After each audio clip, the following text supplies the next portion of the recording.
So one of the most iconic elements of our coastline, if you will, is to look out and see the islands in general, but specifically Rose Island and specifically the Rose Island Lighthouse.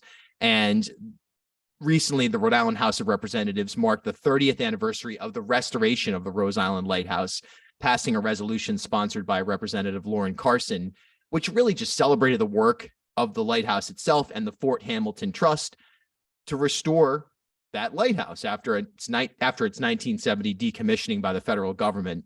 And the island itself, which at one point was considered for private development. We were just talking offline about how you can paddle out there. There's a nominal fee to land a kayak or canoe or whatever the case may be. Probably kayak would be more appropriate than canoe out there, but it's a beautiful location. And there's a lot of interesting nuggets of history and factoids there. And joining us is Sean O'Connor to break it all down. Good morning.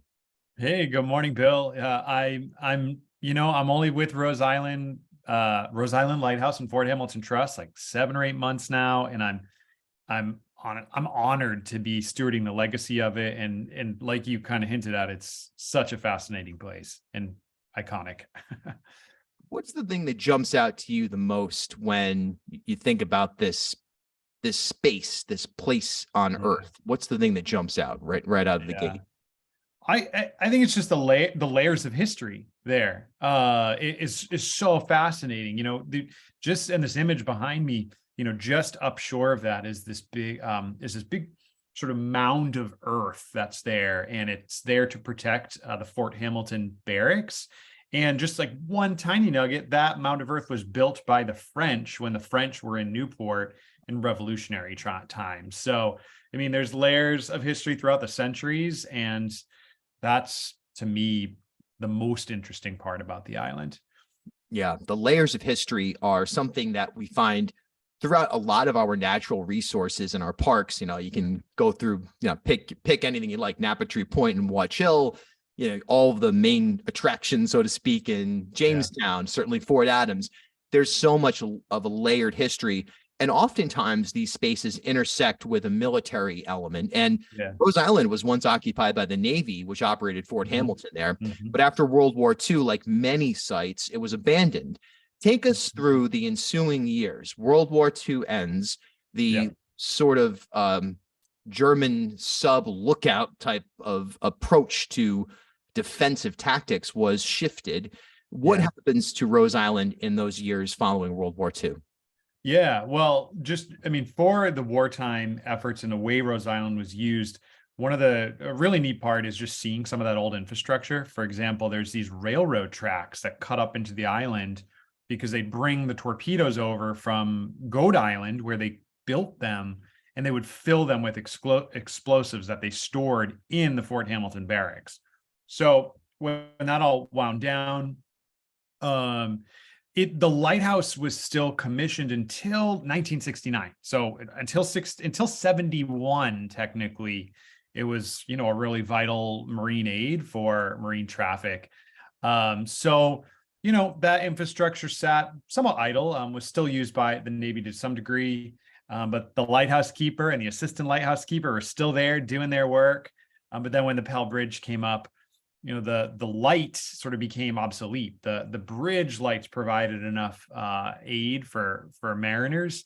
And so then it was really after 71 when the light was extinguished. For the next, 12, 13 years, the lighthouse itself, you can see in the background there, got completely vandalized. Every wire stripped out, every fixture, and it was inhabited by pigeons, and didn't really come back to life until the community came together in the mid-'80s to decide to not just restore it, but also, purchase all, most of the land on the island for preservation purposes. Yeah, which was completed in 1999 when the foundation purchased the rest of the island from a private owner who had intended to develop it. Now, we look at a moment in time here where there's so much discussion about housing and the lack of housing, particularly on Aquidneck Island and in our Newport County community.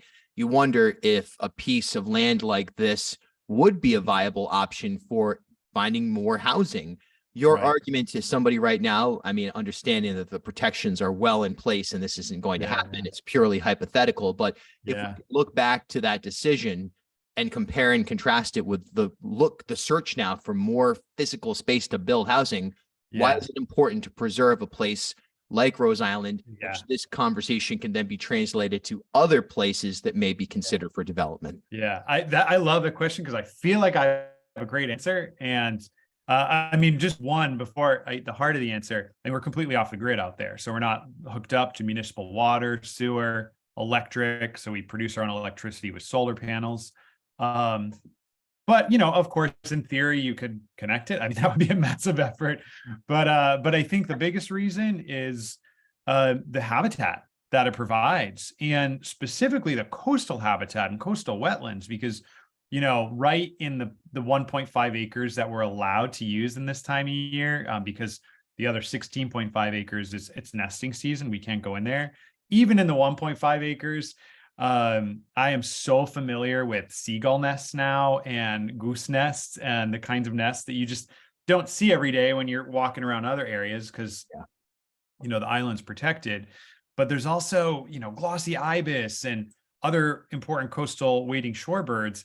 And with climate change and with rising sea levels, coastal wetlands, you know, A, are being lost, and B, don't often have the opportunity to move inland.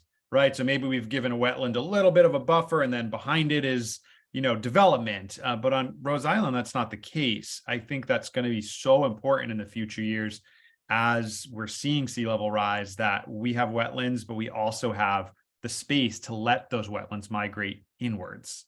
So just getting down to the importance of the ecology and the habitat on the island. Yeah, I love this quote from Representative Carson. Rose Island and the Rose Island lighthouses are treasures to Newport, Narragansett Bay, and Rhode Island. They are a magnificent representation of the ocean state's heritage, and I'm grateful to the members of the Rose Island Lighthouse and Fort Hamilton Trust for the work they've done for decades to ensure their preservation.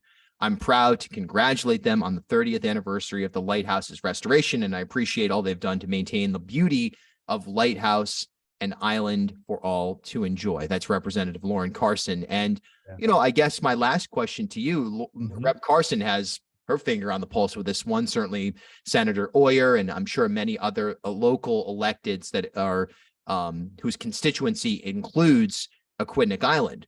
To the rest of the state, to decision makers in the executive branch, to those in the private sector. We touched on development, but to those in private sector, public-private sector, state influencers, why should Rose Island be elevated even more as a place that when we think of Rhode Island, we think of Rose Island?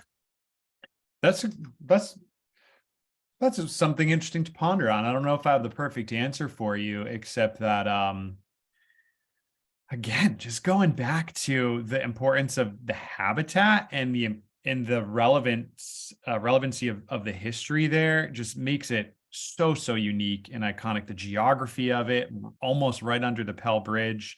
I think, you know, it is something that Newporters and Jamestowners feel a particular connection to because it's right off of our shores. But, you know, we think of sort of the maritime history of the state and the maritime tradition of the state. I mean, Rose Island just kind of checks all the boxes in terms of an island you want to know and you want to protect and elevate. So, yeah. Sean O'Connor, thanks so much for your time. And, you know, I can't wait to get out there myself this summer. I'm looking at that picture and I'm looking at the picture on your screen and I'm like, yeah, I want to be there. I invite everyone. So you included, Bill, and anyone who's watching, come visit. We're all pretty obsessed with this really special place.